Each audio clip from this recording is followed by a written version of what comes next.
August 25, 1944. Just after midnight. On a narrow, dimly lit road outside St. Lo, Normandy. Headlights flicker on, then off, then on again, pulsing like a nervous heartbeat in the dark. The smell of hot oil and wet canvas hangs in the air. Somewhere ahead, an engine backfires, sharp as a rifle crack. Every driver flinches. You can almost feel the tension vibrating through the steering wheels. These men aren't charging machine gun nests. They aren't storming beaches. But without them, the war stops cold.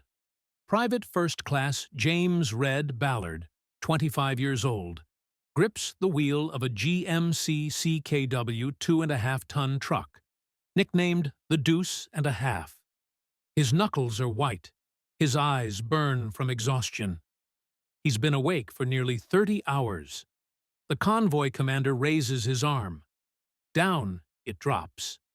Engines roar to life all at once, a thunderous growl rolling through the hedgerows. One by one, the trucks surge forward, heavy with fuel drums, artillery shells, medical supplies, rations, everything an advancing army needs to keep moving. This is not just another convoy. This is the Red Ball Express. The Allies have broken out of Normandy. Paris has just been liberated. General George S. Patton's Third Army is racing east faster than anyone thought possible. Tanks are outrunning their own supply lines. Infantry divisions are burning ammunition at an unsustainable rate.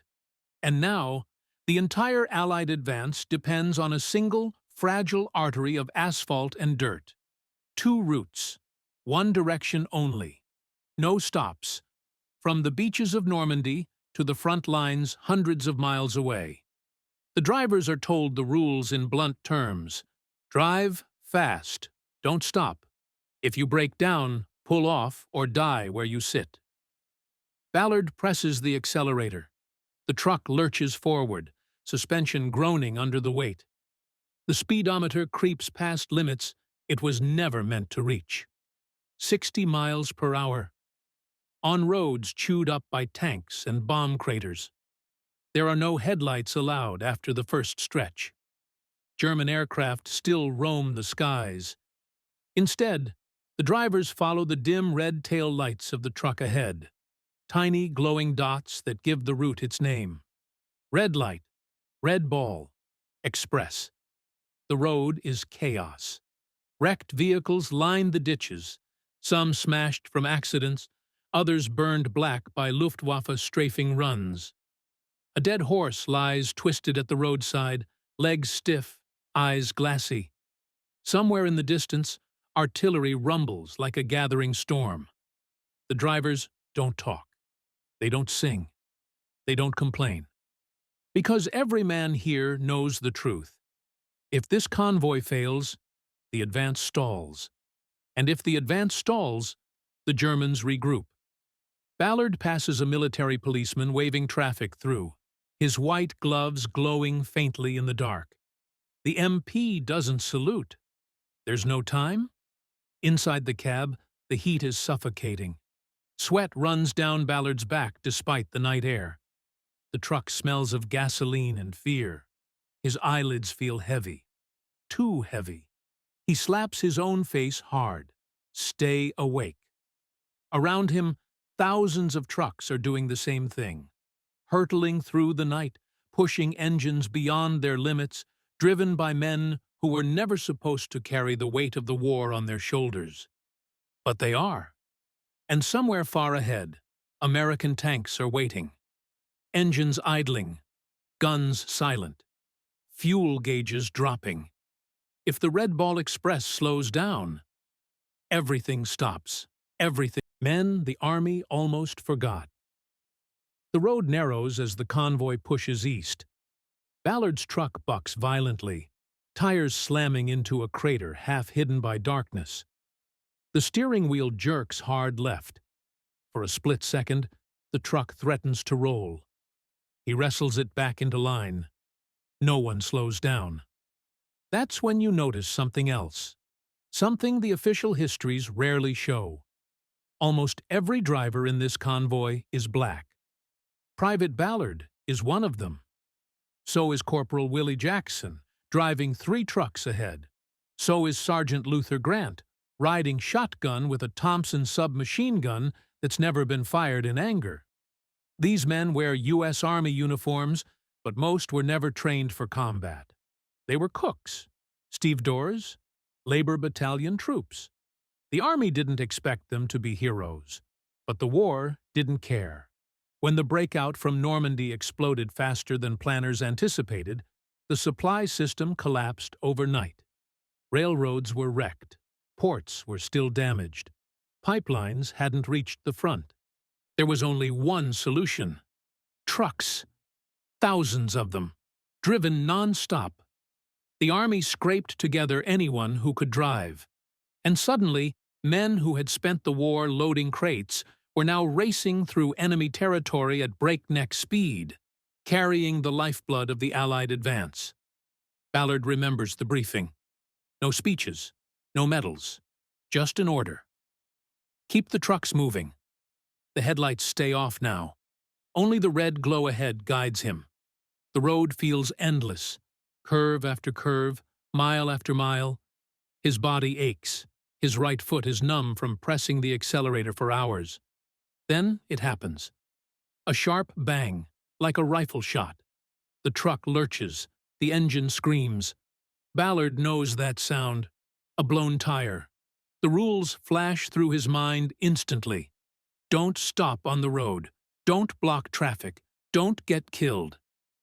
He fights the wheel, muscles straining, heart pounding as the truck veers toward the ditch. At the last second, he manages to drag it off the roadway, gravel spraying into the darkness. Convoy trucks blast past him, inches away, wind rocking his cab. No one stops. No one can. Ballard jumps out, rifle slung over his shoulder. The night feels suddenly enormous. Too quiet. He can hear his own breathing.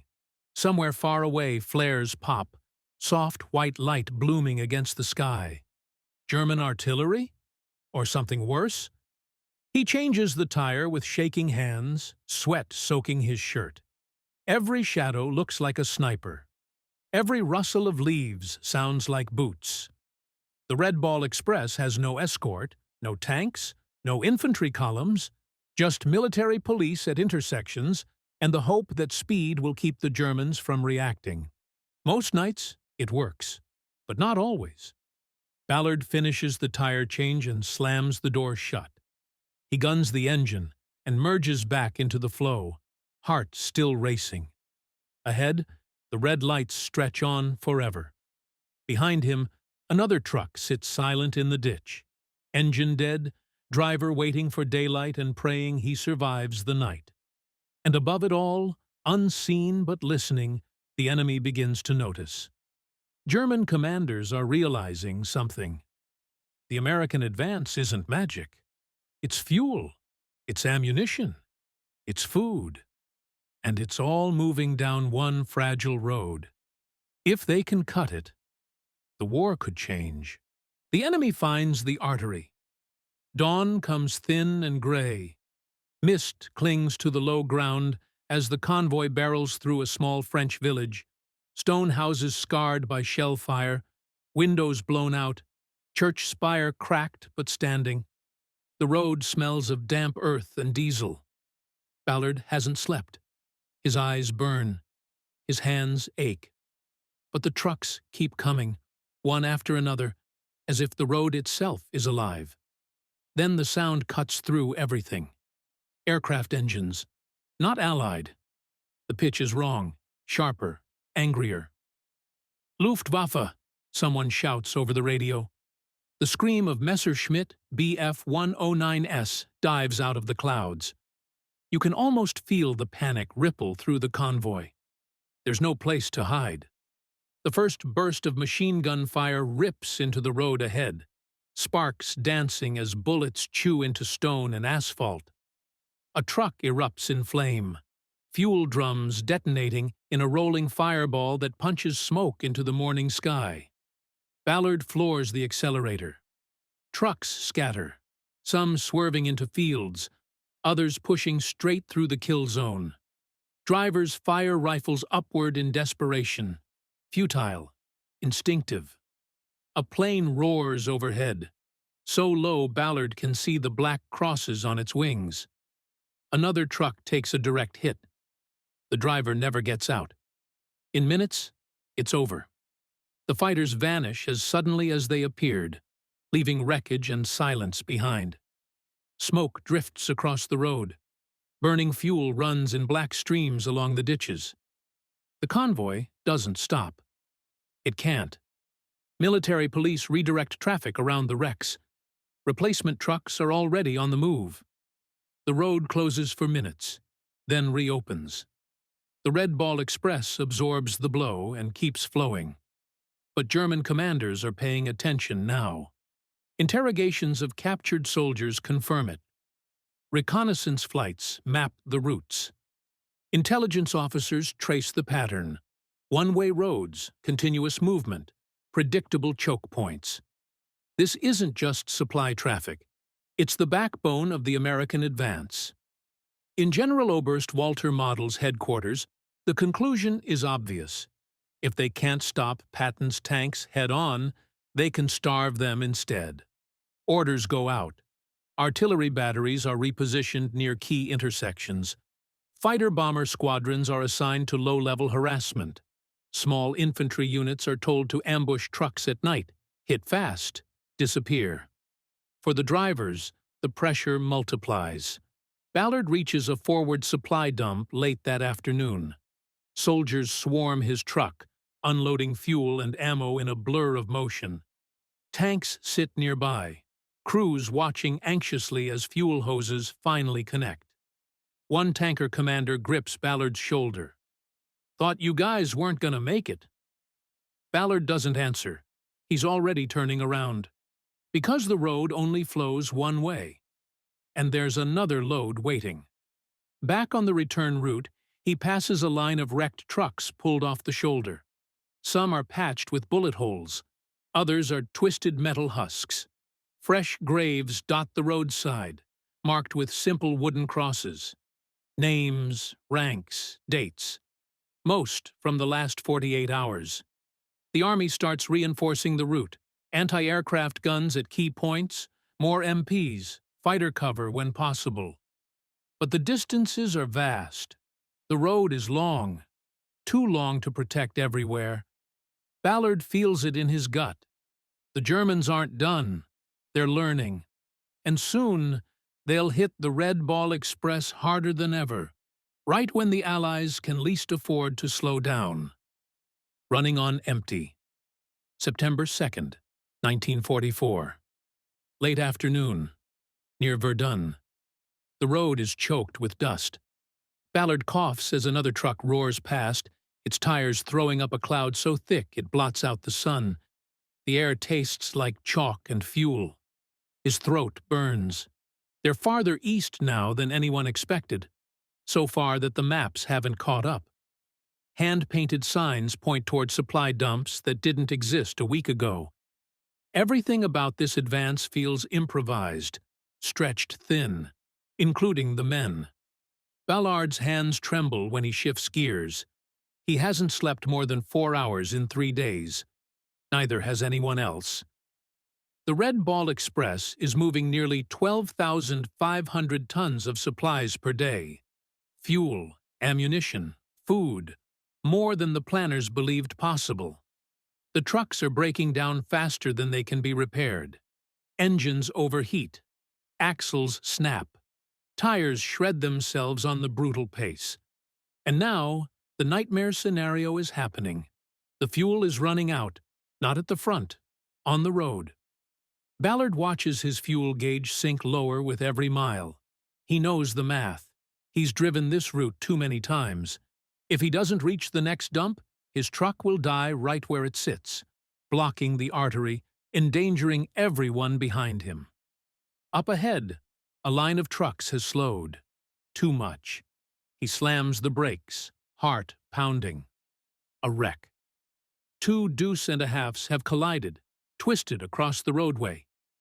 MPS are already screaming, waving traffic off, trying to clear a narrow path through the chaos. Every second lost here matters. Ballard feels it, an invisible clock ticking down somewhere far ahead, where tanks sit idle, engines quiet, waiting for fuel that hasn't arrived yet. He inches forward. The gauge dips closer to empty. A sergeant jogs alongside his cab, face streaked with grime. "Keep moving," he yells. "Don't stop." Ballard nods, jaw clenched. The engine sputters. Once. Twice. Then it steadies. Barely. He clears the wreck and guns it, coaxing the truck forward like a wounded animal. Every vibration feels wrong. Every sound makes his stomach tighten. And he's not alone. All along the route, trucks are dying. Drivers push them off the road, abandon them where they stop, hitch rides when they can. Mechanics work by the roadside, hands black with grease, racing the clock. Some fuel trucks are forced to siphon from others, stealing just enough to limp forward. It's supply cannibalism, because there is no reserve. At the front, Patton is furious. His tanks have reached the Moselle River, a critical barrier on the road to Germany. The enemy is reeling. Momentum is everything, but momentum runs on gasoline. Without it, even the fastest army in history becomes immobile steel. Ballard finally reaches the dump as dusk settles. He coasts in on fumes, the engine coughing as he kills the ignition. Silence. For a moment, he just sits there, forehead resting against the wheel. Then hands are on the truck. Fuel hoses connect. Ammunition is hauled away. The machine lives again. But the look on the officers' faces tells him what no one wants to say out loud. The Red Ball Express is at its limit. The men are breaking. The machines are breaking. And the enemy is watching. If the road collapses now, if even one major stretch is cut, the Allied advance could stall miles short of its greatest prize. And winter is coming. Winter, the breaking point. September 7th, 1944. Nightfall. A forest road outside Metz. The trees crowd in close, their branches clawing at the darkness. The road here is barely wide enough for 2 trucks to pass. Ballard's headlights flick on for a split second, then off again. Too risky. The convoy slows, engines growling low. This is the stretch everyone fears. German artillery observers have been spotted nearby. Snipers, too. The MPs warned them at the last checkpoint, voices tight, hands gripping rifles. Don't bunch up. The breaking point. September 7th, 1944. Nightfall. A forest road outside Metz. The trees crowd in close, their branches clawing at the darkness. The road here is barely wide enough for 2 trucks to pass. Ballard's headlights flick on for a split second, then off again. Too risky. The convoy slows, engines growling low. This is the stretch everyone fears. German artillery observers have been spotted nearby. Snipers, too. The MPs warned them at the last checkpoint, voices tight, hands gripping rifles. Don't bunch up. Easy to say. Ballard feels sweat trickle down his spine despite the cool air. His fingers are cramped around the wheel. Every sense feels sharpened to a painful edge. Then the world explodes. A shell slams into the road 50 yards ahead, blasting earth and shattered trees into the air. Another follows, closer. Too close. "Incoming!" someone yells over the radio. Trucks scatter, swerving wildly as drivers fight panic and instinct. A third shell lands behind Ballard, the shockwave lifting his rear wheels off the ground. He floors it. Branches scrape the canvas top. Leaves whip across the windshield. Another explosion rips through the forest, lighting it in orange fire. A truck ahead takes a direct hit. It vanishes in a cloud of flame and splintered wood. Ballard doesn't look back. He can't. stopping means death, for him and for every truck behind him. The shelling lasts less than 5 minutes. It feels like an eternity. When it stops, the forest goes eerily quiet again, broken only by engines and distant crackling fires. One truck burns at the roadside, its cargo detonating in dull, rhythmic thumps. The convoy pushes on. At the next checkpoint, the count is taken. 3 trucks destroyed, 2 missing, 5 drivers wounded, 1 dead. The officers exchange grim looks. This is no longer harassment. It's a coordinated effort. German units are deliberately targeting the supply route now, throwing everything they have at it, because they know time is running out for them too. Ballard pulls into a temporary halt area just before dawn. He shuts off the engine and slumps in his seat. His hands won't stop shaking. Nearby, Corporal Willie Jackson sits on his bumper, head in his hands. His truck is pocked with shrapnel holes. The canvas is shredded. "Thought that was it," Jackson mutters. Ballard nods. So did he. Word spreads quickly among the drivers. Casualties, ambushes, routes under fire. Everyone knows someone who didn't come back last night. And yet, when the order comes, no one refuses. Because the front is hanging by a thread. Patton's forces are stalled in places, forced to pause assaults for lack of fuel and ammunition. The Germans are digging in around key river crossings. Every hour matters, so the Red Ball Express keeps running. Longer shifts, fewer rest hours, more risk. The Army begins pulling in replacement drivers, some barely trained, some who have never driven under fire. They learn fast, or they don't survive. Ballard looks down the road as the next convoy forms up. The red lights flicker on again, stretching into the distance. He feels it now, deep in his bones. They are past endurance. One more hard blow could shatter the route completely. And the Germans are preparing exactly that. The quiet victory. September 16th, 1944. Early morning. Outside Nancy, France. The rain has washed the dust from the road, leaving it slick and dark. Engines hum at a steadier pace now, still fast, but no longer frantic. The red tail lights glow faintly through the mist, calmer somehow. Something has changed. Ballard feels it as he drives. Not relief, not safety. Stability. The Red Ball Express is no longer the only lifeline. Engineers have repaired rail lines behind the advance. New ports are coming online. Pipelines, steel veins buried under French soil, are finally reaching forward. The pressure on the road is easing, mile by mile. The Germans are pulling back. Their ambushes grow weaker, less coordinated. Luftwaffe attacks become rare, desperate. The war is slipping out of their grasp. Ballard delivers his load and waits longer than usual before turning around. No one is shouting. No one is running. For the first time in weeks, he has time to sit on the tailgate and drink a lukewarm cup of coffee. It tastes terrible. He doesn't care. Nearby, a group of tankers fuel up, joking quietly, their voices carrying easily in the damp air. Their tanks are moving again, rolling toward the German border. This is the moment the history books celebrate. The breakthrough, the pursuit, the dash to victory. But there are no cameras here. No generals giving speeches, no flags waving.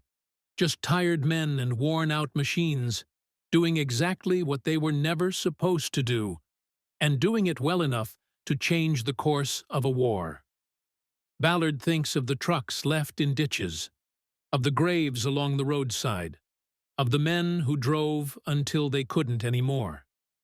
The Red Ball Express officially shuts down days later. Its job is done. In less than 3 months, it moved over 400,000 tons of supplies, keeping the Allied advance alive when it should have collapsed under its own weight. Many of its drivers return to obscurity. Some go back to segregated units. Some never receive recognition at all. But the tanks roll on. The front holds. The war continues because the road never truly broke. Ballard drives one last time, slower now, the urgency gone. The red lights ahead fade into the distance, then disappear. And with them goes one of the quietest victories of World War II. A victory not won with gunfire or glory, but with endurance, with hands on a wheel, with a road that refused to die, refused